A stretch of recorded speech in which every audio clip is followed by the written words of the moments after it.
যে আপনাদের আঙ্গুর গাছ দেখিয়েছিলাম, সেই আঙ্গুর গাছটা এই টবে লাগাবো, এই জন্য টবটায় মাটি দিয়েছে। আর এবারে এই একটু মাটিটা তুলে নিচ্ছি চারিপাশ দিয়ে, মানে মিডিলটা একটু গাড্ডা করে নিলাম।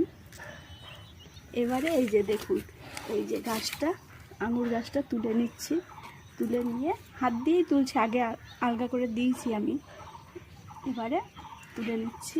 এই যে এই গাছটা এবারে এখানটায় বসিয়ে দিলাম। দেখুন গাছটা কেমন লাগছে দেখ। এই যে গাছটা লাগালাম এই টবটাতে। এবার এই টবটা আমি আমার বারান্দার গ্রিলের উপরে রেখে দেবো, যাতে বারান্দার গ্রিলে বাইতে পারে। কারণ আমার গাছের ফল হোক আর না হোক, আমার গাছটা দেখতেই সুন্দর লাগে, ওই জন্য বারান্দায় রাখবো, যাতে হনুমানে না পাতাগুলো খেয়ে নেয়।